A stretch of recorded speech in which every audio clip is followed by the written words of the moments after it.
Siya naman po ang kakanta. Ang ganda boses niyan. Siya ang reyna ng kantahan dito sa may Barangay Pinyahan. Ayan. Diba ha? Oh. Natuwa kasi ako dahil yung lechon, dumaos-dos, abuti hindi naging biik. Lechon pa rin. Ayan.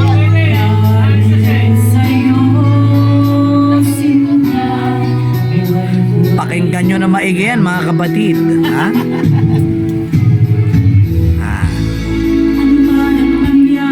Tinan mo, ano ba mangyari? Ha?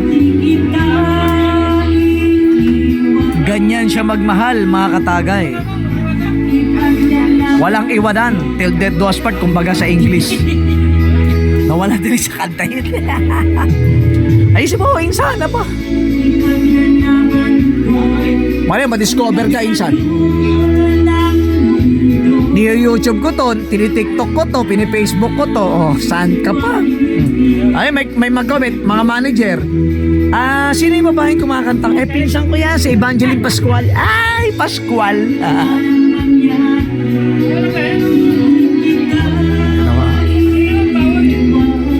Pero partida yan ha. Walang mga screen o video kay rito ha. Oh, di ba? Wala kayong nakikita, di ba? Wala kayong nakikita.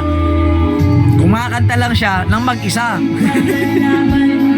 Oh.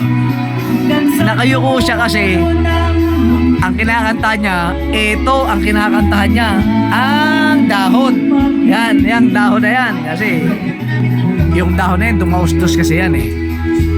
Tumayo siya mga kaibigan at mga katagay. Umuulan po kasi rito sa amin ngayon, pero may okasyon.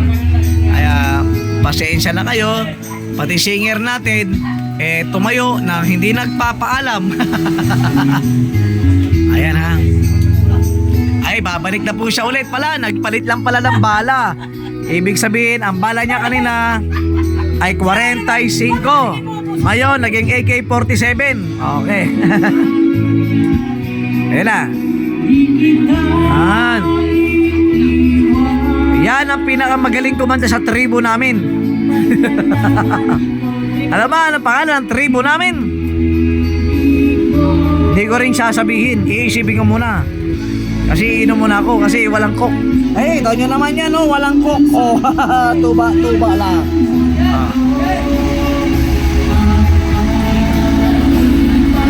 Guys, ha? Ang pulutan namin, no? Pampabata, bulalo. At saka isa pa, pampabata, litson. Di ba?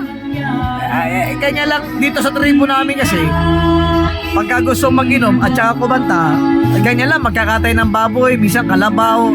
Yan. Kaya yung kalabaw, kinakatay namin sa bulalo. Kaya yung baboy, pag kinakatay namin, nilutsyon namin yan. Pag ano lang to, bihira lang mangyayari to. Ayan. Ay, insan, hi ka naman dyan. Ayan. Kasi akala namin natutulog ka na eh. Sige, tuloy mo lang, insan. 3 minutes lang naman yan. Madaling lang yan. Pagkasamahin namin yung kanina dyan ngayon. Okay. Narinig yung mga boses, insan, di ba? Pwede siya maging singer sa ABS-CBN. Wala na pala yun. GMA, di ba? Yan, magaling yan. Napaka magaling na singer yan sa tribo namin. Ano tribo namin? Tribong bagang. Mga tribong bagang kami. Ayan yan. Mga tribong bagang. Kasi bakit tinawag na bagang? Araw-araw nagiinom. Ayan yan. Mga bagang yan. Yung mga yan. Nakita nyo guys. Ayan. Mga bagang yan. Umulan umaraw. Umiinom. Mga bagang. Ayan ha. At saka isa na ako ron. Founder ng bagang.